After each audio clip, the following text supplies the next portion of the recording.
You ask Tiger to solve. This deals with linear equations with one unknown. The final result is n equals 78. Let's solve it step by step. Simplify the expression. Find the greatest common factor of the numerator and denominator.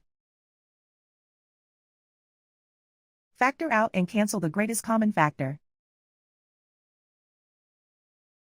Isolate the n.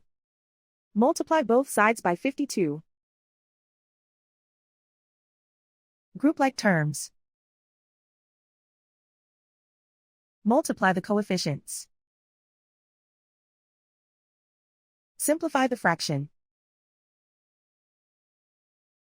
Multiply the fractions. Simplify the arithmetic.